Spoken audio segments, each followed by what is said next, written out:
Hai guys, bertemu lagi dengan aku Rizka Dila. Jadi hari ini ada berita menarik yaitu Chelsea yang serius mendatangkan Erling Haaland dan sudah menyiapkan dana yang fantastis.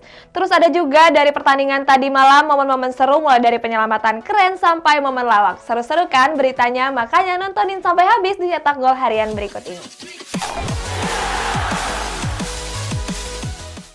Berita pertama, untuk mempertebal tembok pertahanannya, Manchester United berniat untuk mendatangkan Rafael Varane. Sementara dari klub rival mereka yaitu Chelsea akan tampil lebih garang dengan merekrut Erling Haaland. Raksasa Premier League Manchester United dikabarkan serius memboyong Rafael Varane. Bek tengah timnas Prancis ini enggan melanjutkan karirnya bersama skuad Los Blancos. Alasannya karena Varane ingin mencari tantangan di klub barunya nanti. Dilansir dari media Prancis di F1, Varane akan merapat ke Old Trafford di musim panas ini.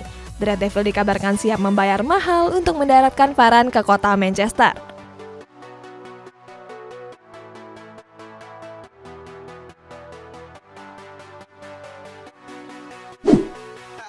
Chelsea akan mendatangkan satu penyerang baru untuk mengarungi musim depan. Daily Mail mengabarkan Chelsea serius untuk memboyong Erling Haaland ke Stamford Bridge.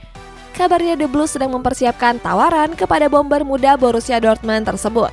Kabar ini juga menyebut kalau Haaland tertarik untuk bergabung dengan Chelsea. Tetapi sayang Borussia Dortmund enggan melepas Haaland di musim depan. Untuk tetap memboyong Haaland ke Stamford Bridge, Chelsea harus menyiapkan dana yang nggak sedikit.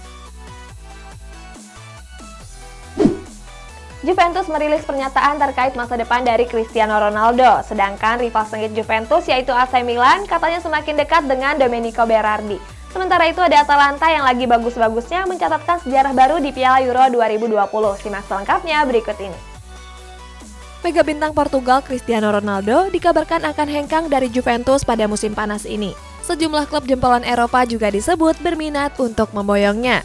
Terkait hal tersebut, Juventus mengeluarkan pernyataan resmi. Juventus bilang Ronaldo nggak memberi sinyal untuk angkat koper dari kota Turin. Hal ini disampaikan langsung oleh direksi Juventus Federico Cherubini. Cherubini juga menegaskan kalau Ronaldo belum menentukan masa depannya di Juventus. Domenico Berardi disebut akan angkat kaki dari Sassuolo pada musim depan. Kabarnya, sayap kanan Italia ini akan merapat ke Stadion San Siro di jendela transfer musim panas ini. Dilansir dari Corriere dello Sport, peluang Berardi untuk ke AC Milan sangatlah besar. Pelatih AC Milan Stefano Pioli menilai Berardi punya kemampuan di atas rata-rata. Laporan ini juga menyebut kalau Sassuolo siap menjual Berardi di musim panas ini. Kabarnya klub berjuluk Nero Verdi ini akan melepas Berardi seharga 35 juta euro.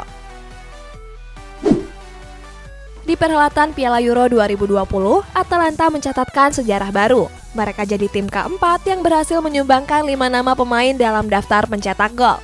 Kelima pemain Atalanta yang berhasil mencatatkan namanya di papan skor tersebut adalah Matteo Pessina, Joachim Mahle, Robin Gosens, Alexis Miranchuk, dan Mario Pasali.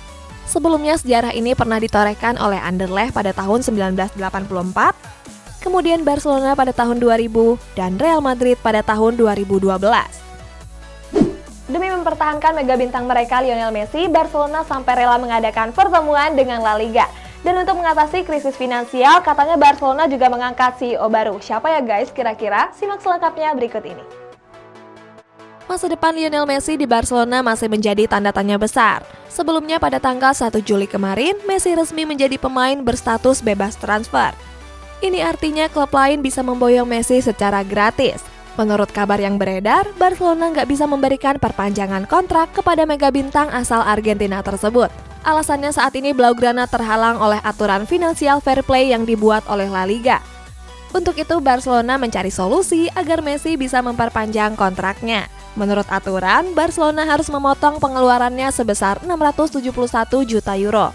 Aturan tersebut dibuat La Liga pada musim lalu dengan tujuan menyeimbangkan pengeluaran klub di masa pandemi sekarang.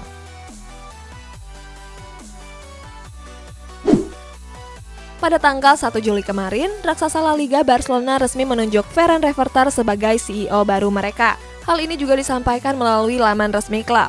Nantinya Reverter akan melaporkan kinerja manajemen kepada Presiden klub Joan Laporta. Kepercayaan ini diberikan untuk mengatasi krisis finansial di tubuh Blaugrana. Menurut Laporta, merekrut Reverter sebagai CEO merupakan sebuah keputusan yang sangat tepat. Alasannya karena Reverter punya pengalaman di perusahaan bernama Manufaktura Schrever. Pada hari Kamis kemarin, pengadilan komersial di Spanyol memerintahkan UEFA untuk membatalkan sanksi apapun kepada Real Madrid, Barcelona, dan Juventus. Hal ini dilakukan untuk mengambil langkah lebih jauh agar nggak mengucilkan ketiga klub ISL tersebut.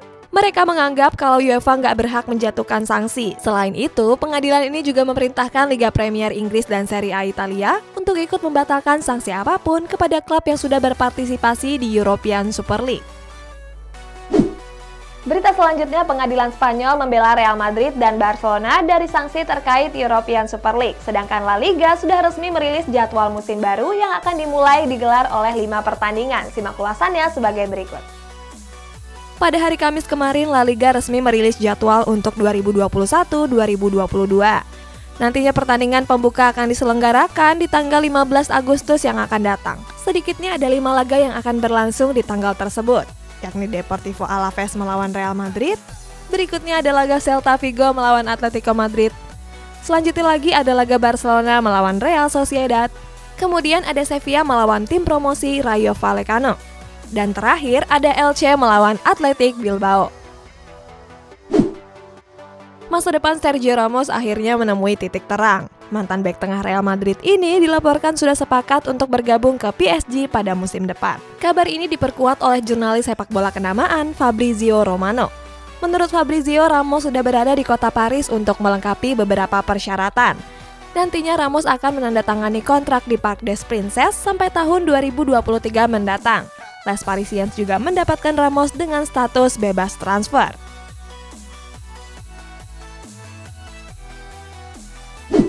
Hubungan dua penyerang timnas Prancis yaitu Kylian Mbappe dan Antoine Griezmann harus retak. Hal ini merupakan buntut dari kegagalan timnas Prancis di Piala Euro 2020. Sementara timnas Jerman harus mencari gelandang baru karena ditinggal Toni Kroos yang pensiun. Hubungan Antoine Griezmann dan Kylian Mbappe dikabarkan memanas. Hal ini disebabkan oleh tersingkirnya Prancis di Piala Euro 2020. Skuad ayam jantan harus takluk di babak 16 besar lewat drama adu penalti melawan Swiss. Mbappe yang jadi eksekutor terakhir gagal menceploskan bola ke gawang Swiss. Akibat kejadian tersebut, Griezmann dikabarkan cemburu kepada Mbappe. Alasannya striker Barcelona ini nggak terima dengan pemilihan Mbappe sebagai eksekutor kelima. Setelah kalah dari Inggris di babak 16 besar, gelandang timnas Jerman Toni Kroos memutuskan untuk gantung sepatu dari skuad Der Panzer. Hal ini juga Kroos sampaikan melalui Instagram pribadinya. Dalam unggahannya tersebut, Kroos memutuskan pensiun dari timnas Jerman setelah tampil di 106 pertandingan. Sebelumnya, gelandang Real Madrid ini sudah berencana pensiun dari timnas Jerman sejak lama. Alasannya karena Kroos ingin fokus membela Real Madrid dan ingin lebih dekat dengan keluarga. Spanyol berhasil lolos ke babak semifinal Piala Euro 2020 setelah mengandaskan perlawanan Swiss. Nah, pada laga tersebut, Unai Simon berhasil menjadi man of the match. Selamat! Pada dini hari tadi, Spanyol sukses membungkam Swiss melalui drama adu penalti. Bertanding di Stadion Krestovski, Spanyol gagal mencetak gol hingga waktu normal berakhir. Spanyol membuka keunggulan pada menit ke-8 melalui gol bunuh diri dari Denis Zakaria. Pada menit ke-68, Swiss baru bisa menyamakan kedudukan melalui gol dari Xherdan Shaqiri. Hingga peluit panjang dibunyikan, skor imbang 1-1 nggak berubah. Laga kemudian dilanjutkan pada babak extra time. Pada babak extra time, kedua tim juga gagal mencetak gol. Sementara di sesi adu penalti, 3 eksekutor Swiss gagal menjalankan tugasnya dengan baik. Hasilnya Swiss harus menyudahi perjuangannya di partai perempat final.